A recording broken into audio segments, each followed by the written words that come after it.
Dan yang paling penting, sahabat perkusi Aceh, 10% dari hasil penjualan kaos dakwah ini akan kita bagikan kepada sahabat-sahabat kita yang kurang mampu di luar sana.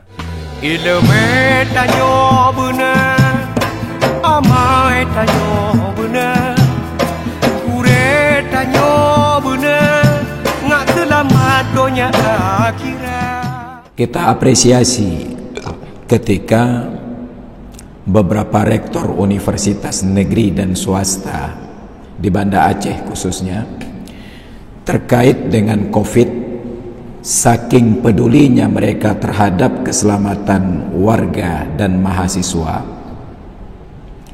mereka wajibkan surat keterangan vaksin untuk bisa mengisi KRS, Kartu Rencana Studi, walaupun perkuliahan tidak dengan kehadiran fisik, tidak bertatap muka, hanya daring saja di depan komputer. Mereka sanggup dan berani untuk menguatkan peraturan tidak boleh isi KRS kecuali ada surat keterangan vaksin. Sayangnya jauh sebelum itu, 3-4 tahun yang lalu, saya bertanya kepada rektor-rektor ini,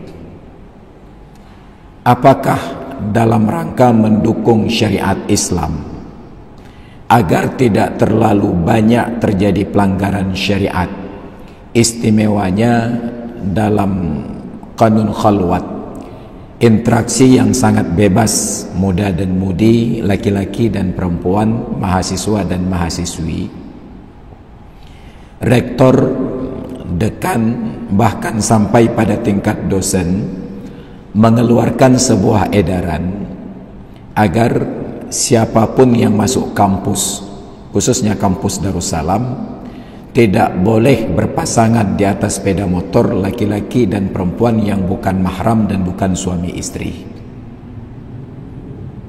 Peraturan sederhana. Apa jawaban yang kita dapatkan?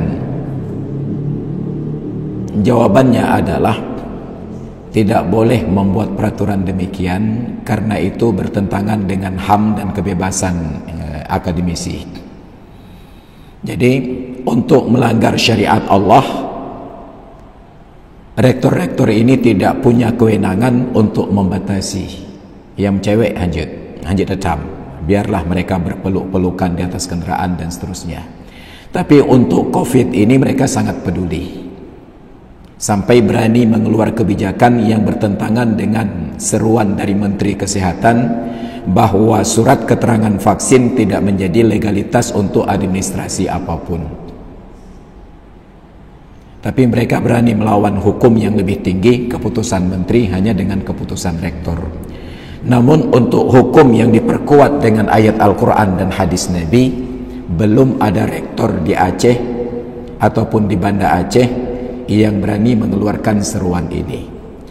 Untuk universitas swasta mungkin kita paham bila terlalu ketat seruan dan aturan seperti ini kurang diminati oleh mahasiswa.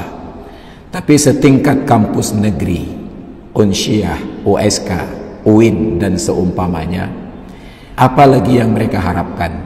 Bukankah itu kesempatan emas untuk mengubah wajah pendidikan sekaligus wajah Banda Aceh bila mahasiswa dan mahasiswi itu sudah diatur pola komunikasi, pola berinteraksi, tidak lagi berboncengan laki-laki dan perempuan yang bukan mahram. Saya sangat yakin setengah wajah kota Banda Aceh itu sudah sangat islami. Tapi itu dibebaskan, dibiarkan terjadi. Kerusakan akhlak di Aceh, saya yakin itu muncul ketika perkuliahan libur.